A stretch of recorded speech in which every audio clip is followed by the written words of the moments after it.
Ito na yung CB1 na nag-overheat. Putik.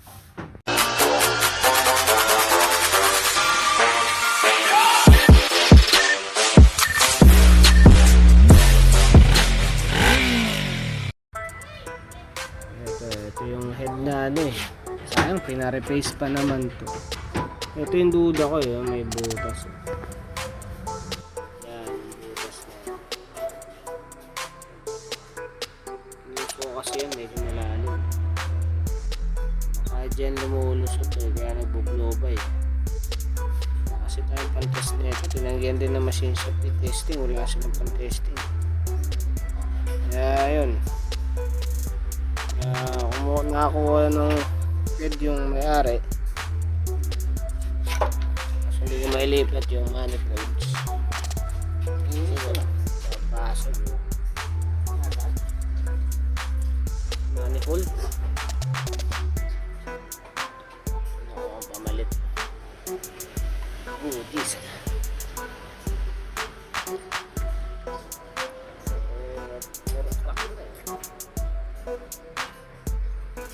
Basag po ito nga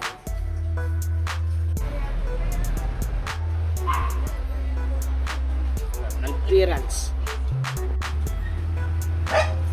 Ayun, maandar na. Putik.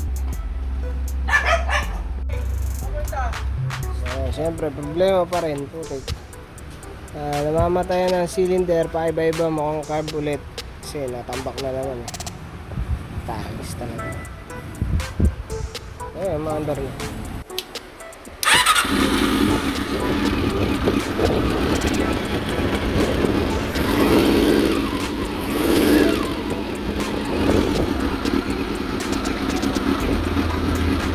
Purado rin na naman ang puta.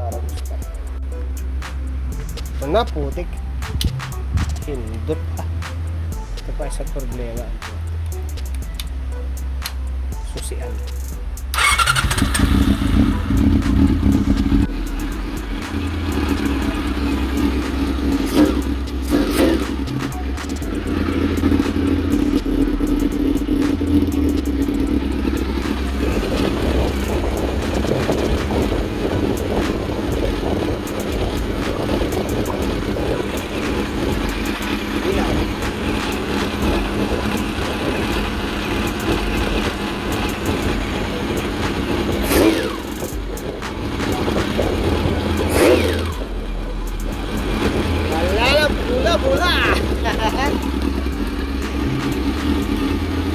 Basta putik.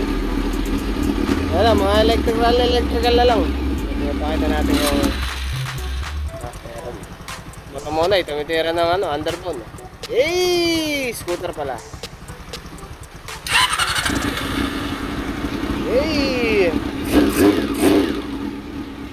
walang gas. Okay lang to.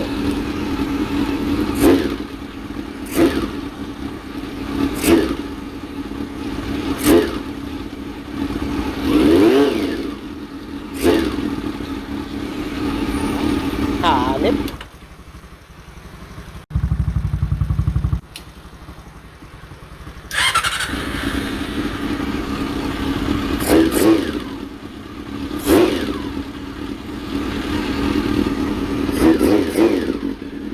Hey! Makakawin na to, putik.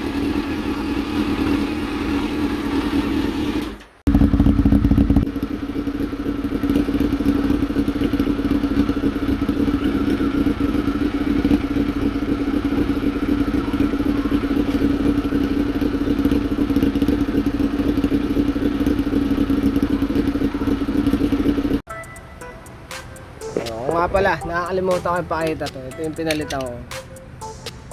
Ito yung sa kanya. Ito, taas na isa. Ayun. Yan. Pinalitan ko ng mga ganito. Yan. Yan, bago yan. Hindi naman bago kasi income.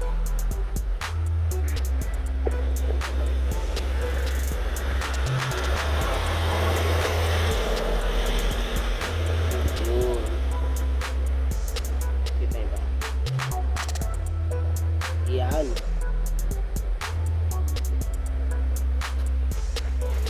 Check na lang yung charging. Kaya tinunod ko muna.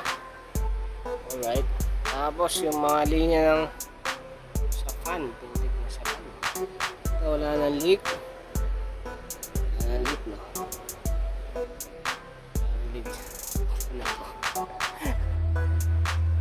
Wala nang leak dito. May leak pa rin yung valve cover gasket. Wala. Hindi kasi orig ko. Pang ano to. Pang super port. Pero doon na lang. Nandun na lang sa kaliwa. Ayan. Pwede na to.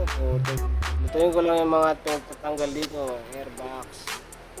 Ano dyan. Tapos pwede nang i-road test. Hanep. Yung gulong pala. Na-flat na. Ang putik. Napakita ko lang yung charging. Hirap nga eh. Hirap itusok eh. Wala itutusok dito. Dun kasi sobrang iksi na no. Wala eh. Ang nakakuha ko, paiba-ibang voltahe. Kaso sobrang hirap ipakita. Kaya tingnan ko mayami natin dito. Mapapwesto natin. Kaya setup ko lang. Hirap ko na.